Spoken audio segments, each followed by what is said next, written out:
안녕하세요. 붓다로드 삼국유사편 의회편 오늘 말씀드릴 거는 보양 이목입니다.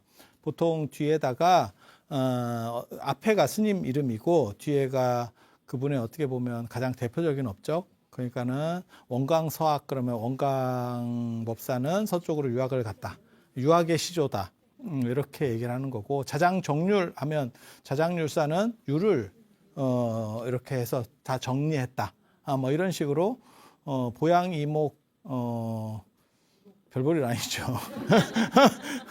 보양은 스님 이름인데 이목은 용궁에서 만난 용왕 아들 이름이에요. 그래서 이게 사람이 살다 보면 이게 들어올 레벨 자체가 안 됩니다. 간혹 얘기해서 레벨 자체도 안 되고, 그 다음에 이제 시대 순으로 이렇게 하는데 이 양반은 편입이에요. 시대도 안 되고, 그러니까 레벨도 안 되고, 시대도 안 되고, 이 왕건 때뿐이거든요. 그래서 후상국. 그러니까는 뭐 통일신라라고 말하기도 좀 그렇고, 그런데 왜 이러는 보양 스님이라는 듣도 보도 못한, 어떻게 보면 뭐 원효 의상, 그 자장, 뭐 원강 이런 데 나오고 있는데 갑자기 보양 누군가 이렇게 하는 분을 두 번째로 넣는가? 늘 수밖에 없었죠. 늘 수밖에 없었죠. 당시 삼국유사를 우문사에 썼었고, 청도 우문사에 썼고, 우문사 개창조입니다. 그래서 프리미엄으로 들어간 거죠. 어떤 뜻인지 아시겠어요? 그냥 레벨로만 보면 한참 내가 보기에는 떨어지는데 운이 좋았죠. 운으로. 그래서 이제 운문사 지분으로, 당신이 지금 거기서 편찬하고 있으니까 운문사 지분으로 들어갔어요. 지분으로. 그래서 이 보양이라고 하는 스님이 어떻게 보면 왕건하고 관련해서 이렇게 약간 뜬 분이에요. 별것도 없습니다. 그냥 제가 보기에는 뭐 아무 업적도 없고, 왕건이 청도 쪽으로 내려와서 이제 했는데 그쪽에 이제 반대 세력들이 있었나 봐. 그게 이제 견성이라고 하는, 몰라, 원래 이름이 뭔지 모르겠는데 개성이에요. 개성. 개의 성. 그래서 거기서 이렇게 시위를 하니까 얘네들이 버티니까 왕건이 이렇게 잘 진압을 못한 것 같아요. 그래서 그 동네에 있었던 스님인 보양 스님한테 어떻게 하면 될까요? 이렇게 물어본 거지. 왜냐하면 지금이야 지리라든지 뭐 이런 것들이 기본적으로 딱 알고 있지만, 옛날에는 그 토착 사람들의 지지를 받느냐, 그 다음에 거기서 어떻게 길 같은 거 이런 거 그쪽 사람들의 협조를 구하는 게 굉장히 중요하거든. 그러니까는 보양 스님 어떻게 보면 왕건 앞잡이. 내가 보기에는 토착민의 등에 칼을 꽂은 왕건 앞잡이인데 왕건이 이겼지. 그러면 어떻게 됐는지는 이제 생각이 좀 되죠.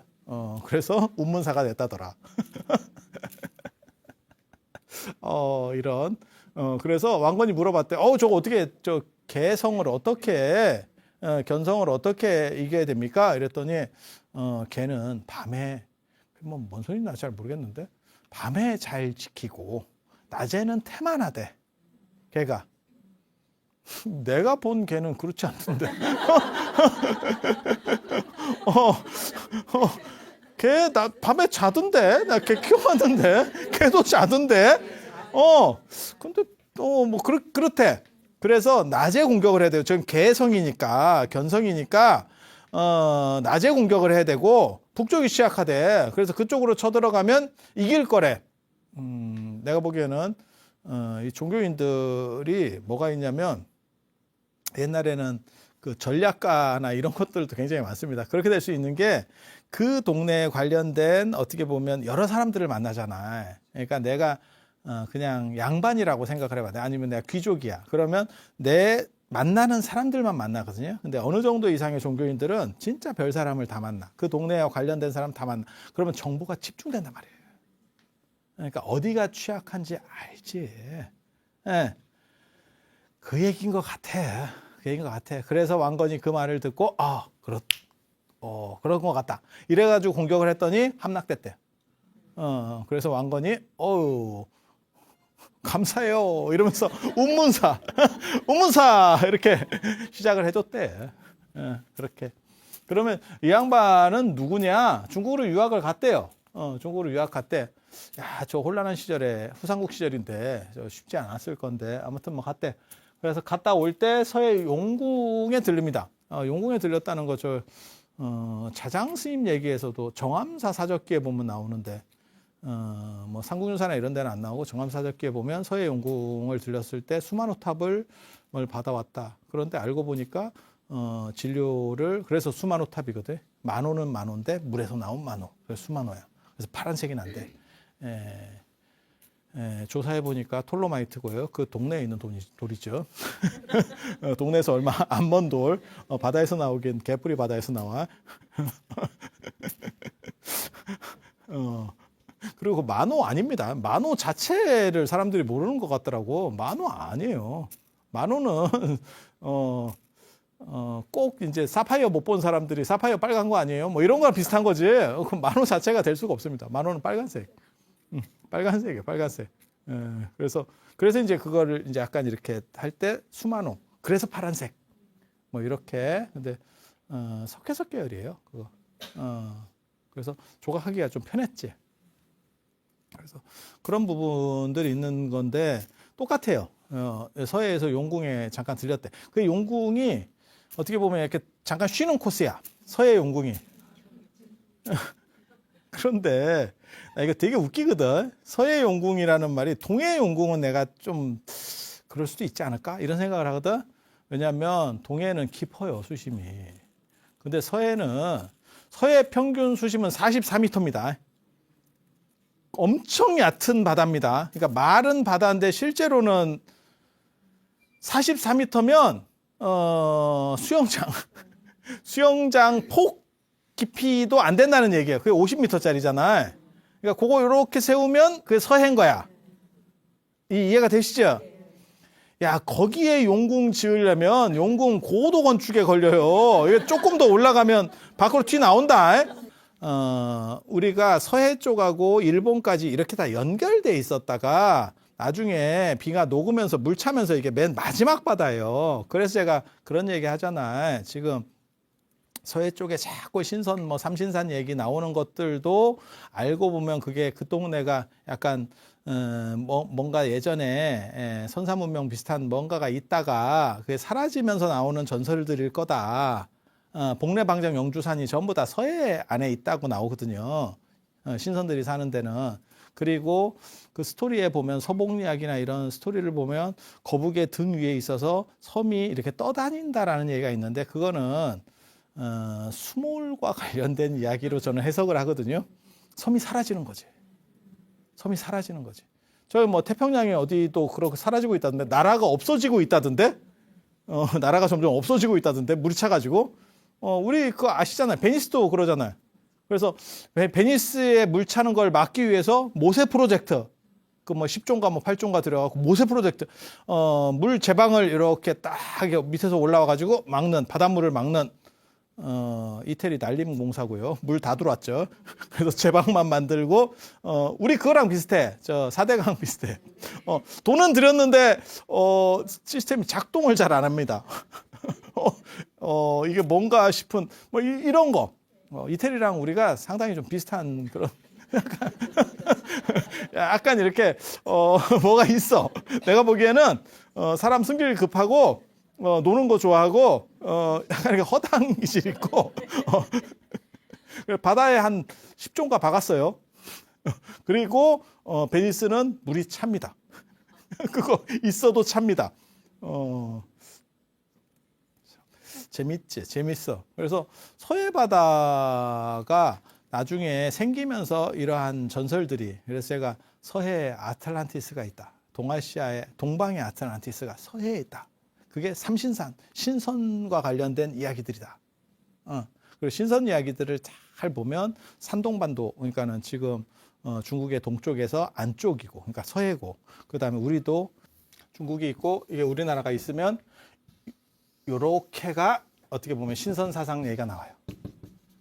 그래서, 야, 이거 발해만하고 서해 쪽에 딱 뭔가 걸려 있구나 라는 생각을 해볼 수 있도록 합니다. 기록적인 거는. 그래서 그렇게 그래서 44m짜리 바다에서 도대체 용궁에 간들 얼마나 가겠나 싶은 생각이 있어. 그래서 거기 가서 용궁에 가서 불교를 딱 가르치니까 아들이 이목이래. 이목이래. 그 아들을 시봉으로 데려가라고 그랬어. 딱 이렇게 같이 해줬대. 처용하고 똑같은 얘기입니다. 처용하고 거의 비슷한 얘기입니다. 그러니까 스토리가 서해냐 동해냐의 차이일 뿐이지 똑같아요. 개인적으로는 저게 유리눈이라는 뜻이거든요. 어떤 생각 딱 드세요? 외국인. 눈 파란 외국인. 예. 아니 이게 여러분들은 이제 이런 것들을 자주 안 보시니까 이게 견적이 빨리빨리 안 나오는 거고, 우리 같이 이렇게 계속 이런 걸 보는 사람들은 옛날 사람들이 뭘 얘기하려고 했던 것 같다. 그 자료가 흔들리고는 있지만 대충 이제 생각이 되는 거지. 그러니까 그 우리도 예전에, 지금은 우리가 익숙하게 보니까 그렇지, 파란 눈 이런 거 막 에메랄드빛 가들 이런 눈 이런 거 있잖아, 배우들. 그런 거 보면 막 되게 이쁘고 막 이랬었잖아. 지금은 흔해서 별 볼 일 없지. 지금은 그런 눈이 있으면 칼라 렌즈인가 이제 이렇게 되는 시절이고. 아니 그렇잖아. 저게 그러니까 동해안의 처용이라고 하는 사람도 아니야 아랍 쪽 계열이었을 거라고 생각을 하거든요. 아니면 중앙아시아 쪽 그런 쪽 사람이고, 그런 사람이 이제 좀 생긴 게 다른 거지. 그거 이제 괴릉이나 이런 데 유적에서도 나오는 거니까, 모습으로 보이는 거니까. 그래서 외국인 의장대 같은 게 있었다는 기록들이 있어요. 그래서 그런 사람들 중에서 이제 굉장히 좀 특이하게 생긴 그게 이제 벽사, 삿된 거를 쫓아내는, 어떻게 보면 우리 어렸을 때 양키 그래가지고 저 눈도 크고 막 코도 크고 막 이런 스타일로 촌 사람들이 봤었던, 그게 처용에 대한 뭐 역병 균을 쫓아낸다라고 하는 그런 설정을 오는 거고, 여기도 이제 또 다른 푸른 눈의 사람에 대한 이야기가 섞여 있는 거예요. 그러니까 외국 갔다 오면서 어떻게 보면 누구를 데려온 거지. 외국인을 데려왔을 수도 있겠다 싶어. 그래서 같이 왔대. 예, 같이 왔대. 그래서 적갑사 그러니까는 운문사의 원형이에요. 원형. 그러면서 이 서해용왕이 뭐라고 얘기했냐면 작갑, 까치가 이렇게 쫓는 데에 절을 세워라. 오작갑이라 그래가지고 저희 뭐 작갑사들이 예전에 청도 쪽에 있었대. 그걸 다 합쳐서 나중에 신라 말에 무너지고 그걸 뭐 대작갑을 만들었다 뭐 이러는데, 이 근처로 온 거예요. 왔더니 여기도 지난 시간에 원강 서학 때도 이 비슷한 문제가 벌어졌거든요. 보양이랑 섞였다라는 이야기가 나왔는데, 여기서도 똑같은 얘기가 나오는 거예요. 그쪽에 오니까 원강이 나타났대. 잘 왔다 친구요 이러면서 딱 널 기다렸다. 근데 이런도 뭐라고 썼냐면 300년이나 차이가 나는데 왜 이렇게 그러니까 원광도 여기서 살았다 그랬었잖아요. 이쪽 운문사 이쪽에서 살았다 그랬었잖아요. 처음에 수나라에서 돌아왔을 때 이 근처에 살았고, 거기 지난 시간에 제가 그거 설명 안 해드렸는데, 거기서 점찰과 관련된 지장 점찰선하고 업보경 그 관련된 어떻게 보면 신앙 운동을 그쪽에서 전개를 했었어요. 그게 주사위 같은 거 만들어서 이렇게 딱 던지고 거기에 이제 자기 문제점이 드러나면 참여하고 이러면서 어떻게 보면 신행 운동을 하는 거예요. 신행 운동 하는 거예요. 그래서 그런 식의 운동들을 펼쳤던, 그러니까 원광이라고 하는 아주 강력한 사람이 여기에 머물렀었고, 나중에 황룡사로 옮겨간 뒤에도 사람들이 그 센 사람에 대한 기억을 가지고 있는 거죠. 그리고 예전에는 지금같이 과학이 발전하지 않았을 때는 그런 센 분이 있으면 그런 분이 우리 마을을 수호한다 이런 생각들이 있어요. 그 센 사람이 지켜줬으면. 이해가 되십니까? 그래서 마을에 약간 신격화되는 그런 부분들도 있고, 그런 상황에서 보양이 왔을 때 원광과 연결시키려는, 그게 마을 사람들의 생각인지 안 그러면 보양 계열 쪽에서 그런 생각을 했는지, 자기가 자리 빨리 잡으려고, 한마디로 얘기해서 내가 그 양반의 후신이야 뭐 이런 식의 이제 약간 이야기 썰을 만드는 거죠. 그래서 원광이 나타나서 잘 왔다 친구야를 해줬대. 반갑다 친구야 이러면서 그래서 정가요 이러면서 이제 보양이 거기에 털을 잡게 됐다는 거예요. 그렇게 해서 어디에 잡아야지 이렇게 해서 북쪽 고개에 이렇게 딱 올라가서 보니까 5층 탑이 눈에 보이더래. 그쪽에 가보니까 탑이 없더래. 그런데 서해 용왕이 뭐라고 했냐면 작갑 까마귀가 까치가 이렇게 쫓는 그 털에다가 절을 지어라. 그러면 어진군주가 나와서 삼국을 평정할 것이다. 이거 후삼국입니다. 여기서 지금 말하는 거 후삼국. 어진군주 누구냐면 왕건입니다. 결과부터 얘기하면 왕건입니다. 그래서 왕건이 나올 거다. 이 얘기는 뭐냐? 처음부터 왕건 쪽에 줄 쓴 거 아니에요? 이게 지금 왕건 쪽에 줄 섰으면 부럽고요. 영험한 겁니다. 영험한 겁니다. 정답. 왕건 정답. 우리는 알고 있잖아.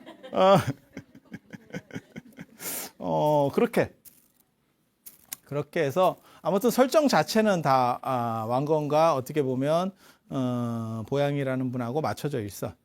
그렇게 맞춰져 있어. 그게 이제 고려에서 이 절이 권위를 얻고 번창하는 또 다른 방법이었을 거예요. 그러니까 보양이 그렇게까지 왕건 쪽에 줄을 탔겠나라는 생각도 있어. 그런데 후대 사람들의 인식에서는 그렇게 타는 게 좋지요. 태조하고 같이 가버리면 외부에서 건드리기 참 쉽지 않다. 그 국가가 유지되는 한은.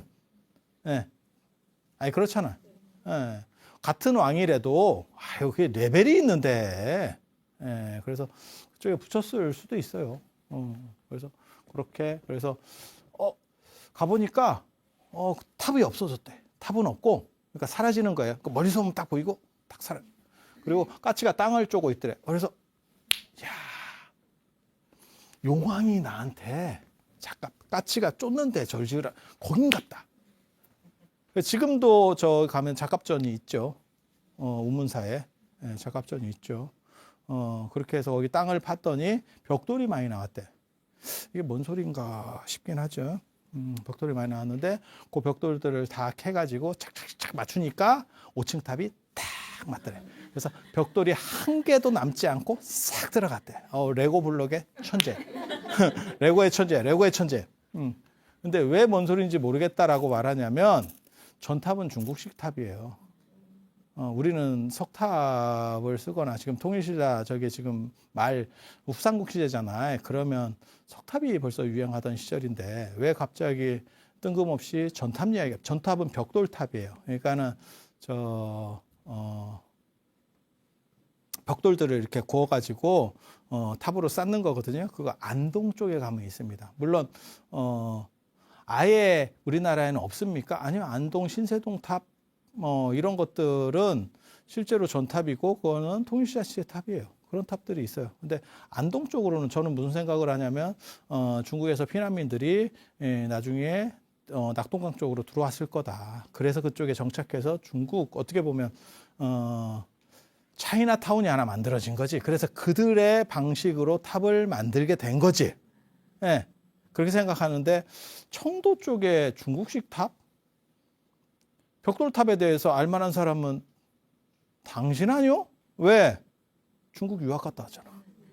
중국은 벽돌탑을 만들고 우리는 석탑을 만들고 일본은 목탑을 만들거든요.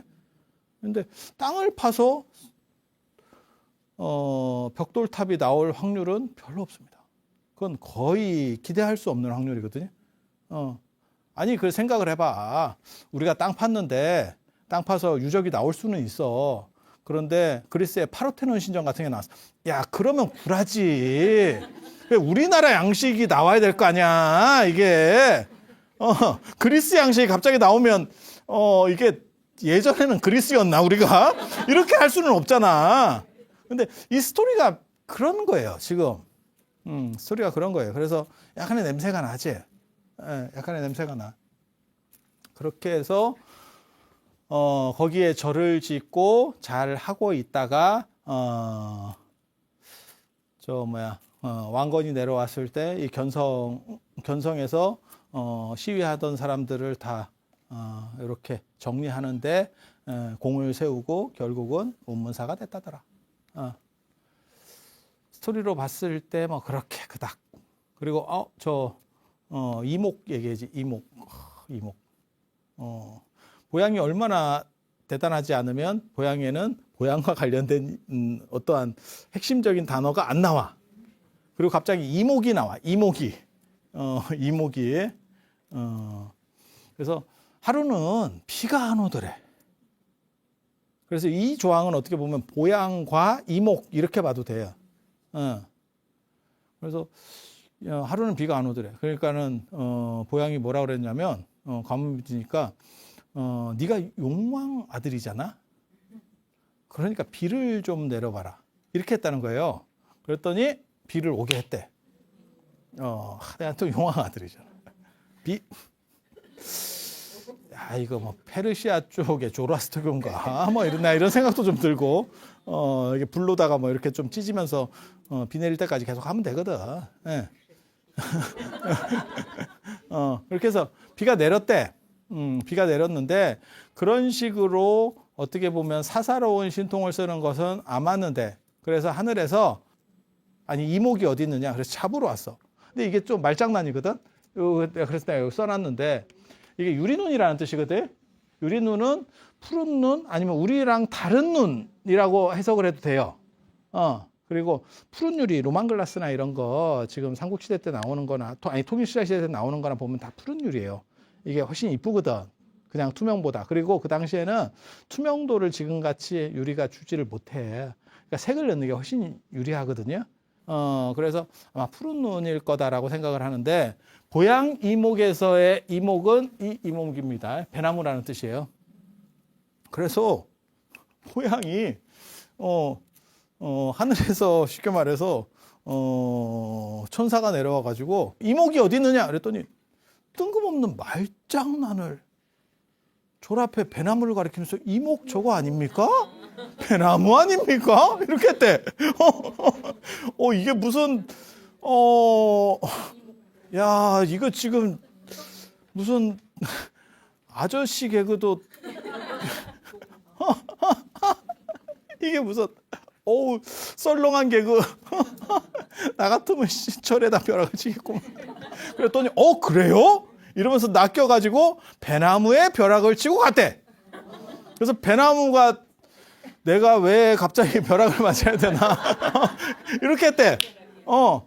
그랬더니 이게 친절해요. 이 구절 자체가 전체 스토리가 친절해. 배나무가 너무 억울하잖아. 이목인데 이목이라고 해서 벼락이 일로 떨어져야 되는데 일로 떨어졌다는 거거든. 그러니까 너무 좀 웃기니까 스토리도 당신들도 쓰면서 좀 웃겼는가 봐.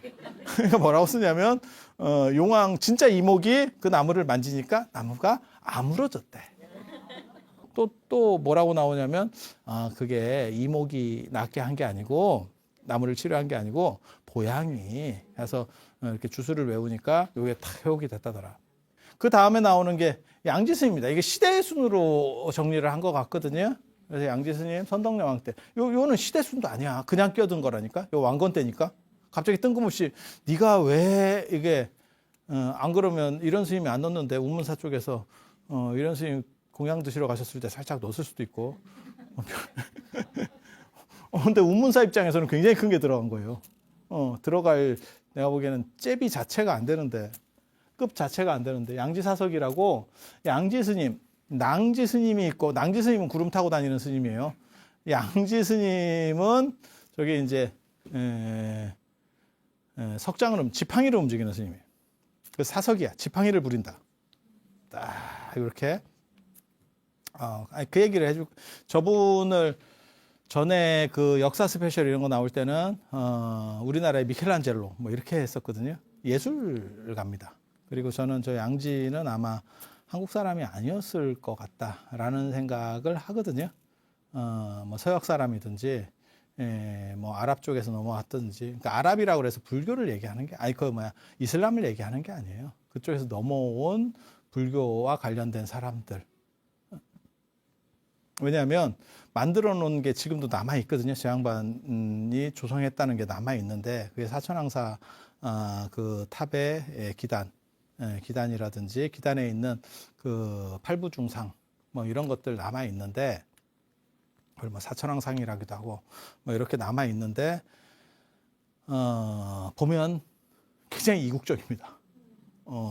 이게 한국 사람 생각으로는 쉽지 않을 것 같은데, 이렇게.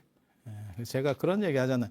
그러니까 이런 얘기를 하면 사람들이, 그게 가능하냐? 신라시대 때 저게 사람들이, 그것도 삼국시대인데 선덕여왕 때면 사람들이 넘어오냐? 막 이러는데 생각보다 많이 넘어왔어요. 그러니까 고려 때까지는 바다로 해서 배 타고 오는 사람들이 생각보다 많았다니까.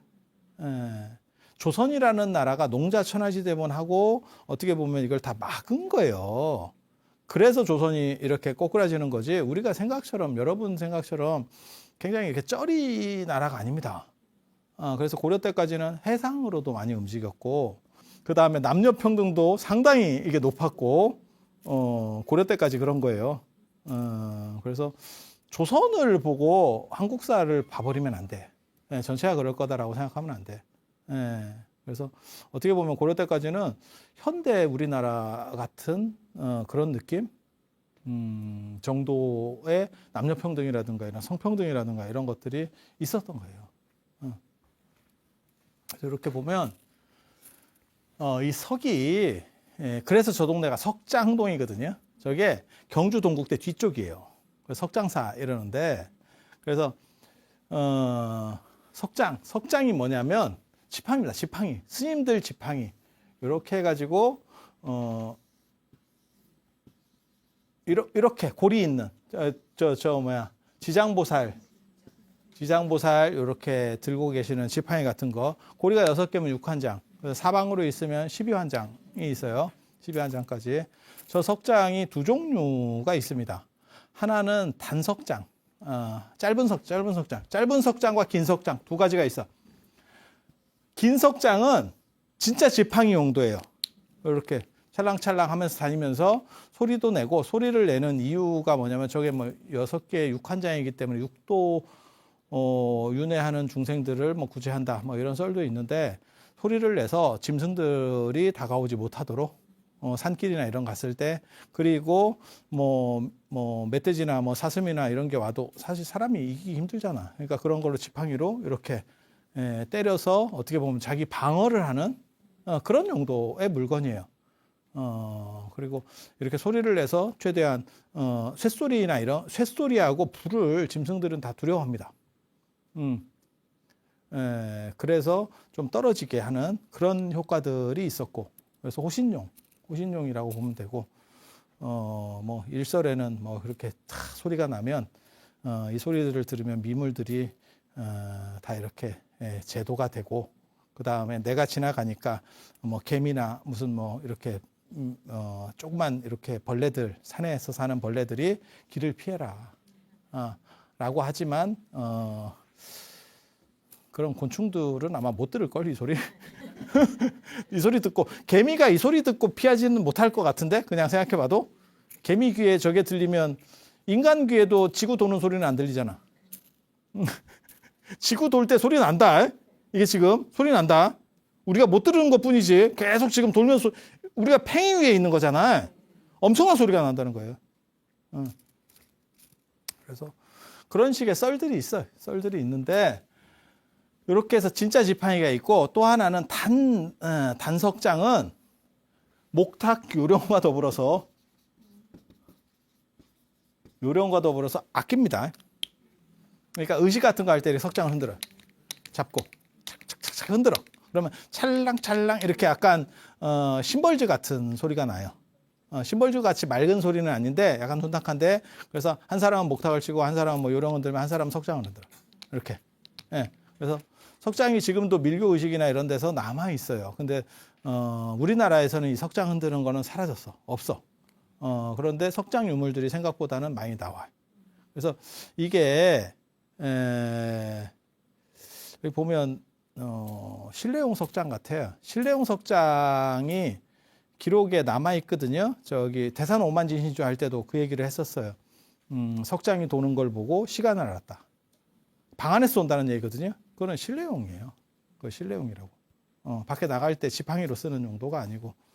그런데 이 낭지 스님은 석장 택배를 합니다. 그래서 먹을 게 떨어지면 거기다가 이렇게 포대화상보다 편해. 포대를 달아서 날려. 그러면 신도집에 가서 석장이 이렇게 저 왔는데요 이렇게 뚱뚱 해가지고 쌀 같은 걸 주면 석장이 날라오는 거야. 야, 이게 아마존도 실패했다는 드론 택배의 어떻게 보면 원조가 아닌가 싶은 뭔가 뭘 얘기하는지는 정확하게 잘 모르겠는데 아무튼 신기해요. 그래서 석장을 부린다 그래서 양지는 석장을 부린다. 그래서 양지사석이에요. 그리고 당신이 있었던 데가 아무튼 뭐 석장으로 굉장히 유명했는가 봐. 그래서 석장사예요. 석장사. 석장사. 그래서 그렇게 되어 있는 거고 이 양지가 영묘사가 굉장히 중요한 사찰이거든요. 전부시대 7처 가람지 중에 하나고 저기가 이제 왕실 어떻게 보면 추모 사찰, 선덕여왕이 창건한 사찰이에요. 저 사찰의 장육존상, 그러니까는 메인 불상을 만들어요. 소조였을 걸로 추정을 합니다. 소조는 진흙으로 만든 진흙상 여러분 불상 보셨어요? 진흙상 금산사 미륵전에 그 김복지 씨가 만든 진흙으로 된 장육존상. 그 다음에 부석사, 그 진흙입니다. 흙으로 되어 있습니다. 광배 그런 거 굉장히 화려하던데요. 그건 나무입니다. 광배는 나무고 앞에 상은 흙입니다. 흙으로, 그래서 소조로 만들어요. 그래서 양지는 대우를 해주는 거예요. 그리고 양지는 제법 재주가 좋았어. 내가 보기에는. 왜? 영묘사하고 법림사의 현판을 만들어. 간판도 직접 쓸 정도면, 그 간판 글씨 쓸 정도면 상당한 사람이에요. 상당한 사람이야. 그건 아무나 안 쓴다. 그러니까 지금 절에서도 예를 들어서 절 건축은 할 수 있어. 상량문을 누가 쓰느냐? 그러면 그 절에 거의 없습니다. 그 절에 없습니다. 상량문 쓰는 사람이 어떻게 보면 가방끈이 제일 길어. 간판 쓸 수 있으면 그 인근에서 글씨 제일 잘 쓰는 사람이다. 아니, 맞아. 맞아. 상량문은 문장가가 쓰고 대부분 좀 먹물들이 쓰고 그다음에 이거는 붓 좀 만졌는데 그것도 아주 많이 만진 사람이 간판을 써. 그래서 보통은 그런 절들에서 해결 못하고 좀 알려진 사람들에게 의뢰를 하죠. 그럼 그 사람은 되게 아이러니하게도 한번 가보지도 않고 갑자기 그 절에 간판을 써. 아니야, 진짜라니까. 그리고 사천왕사의 팔부 신장상을 만들었는데, 근데 사천왕으로 지금은 유물들이 다 있어요. 그래서 이렇게 보면 아마 착각을 한 게 아닌가 싶기는 한데, 그리고 석장사에서도 석장사에 벽돌 가지고 탑을 만들고 조그만 탑을 만들고 거기에다가 뭐 3,000불을 이렇게 조각을 했대. 그러니까 이 사람의 기술은 찍는 거예요. 흙을 가지고 찍어서 굽는 거거든요. 그러니까 대량 생산이 가능해. 그래서 3,000불을 모셨대. 그런데 석장사를 발굴했을 때도 그렇게 벽돌에서 불상들이 좀 나왔어요. 그래서 그게 그거 아니냐? 라는 정도의 추론을 해보고 있습니다. 그래서 요 영묘 사건을 맡았다고 하는 거는 그 당시 어떻게 보면 왕실 사찰, 선덕여왕이 가장 중요시하게 여겼던 저 사찰하면 영묘사, 그 다음에 분황사 이런 절들이거든요. 황룡사 아닙니까? 황룡사는 진흥왕이 벌써 지어놨죠. 선덕여왕은 구층 목탑만 추가한 거고요. 그래서 당신이 직접 창건한 사찰은 분황사, 그 다음에 영묘사, 그리고 저게 다 최고 A급 사찰인데 거기를 완전히 다 관할, 어떻게 보면 메인을 관할했다라고 하는 거는 최고급이라는 얘기예요. 그러니까 그림으로 얘기하면 뭐 김홍도 같은 정도의 그걸 인정받았다라고 이해를 하시면 되고, 그때 이제 영묘사에 아마 장육존상 모실 때 같아요. 그때 흙 같은 걸 날랐대. 그게 풍요라고 하는 노래로 지금까지도 남아 있습니다. 그러니까 바람의 노래, 말장난 같기도 하고 바람결에 흘려가는 노래일 수도 있고 진짜 나의 바람이 실린 노래일 수도 있고 약간의 말장난 같기도 하고. 근데 그 노래, 그러니까 노동요입니다. 그러니까 사람들을 자발적으로 우리식으로 말하면 뭐 생각하시면 되냐면 약간 기와불사할 때 산 중턱에 있는 절인데 길이 별로 없어요. 그러면 누군가 날라야 되잖아. 그때 그거 하는 분들이 있잖아. 밑에다가 기와 놓고 몇 장씩만 들어다 주세요. 뭐 이런 거 자발적 노동 뭐 이런 거 있잖아요. 공덕이 될 거예요. 뭐 이런 거.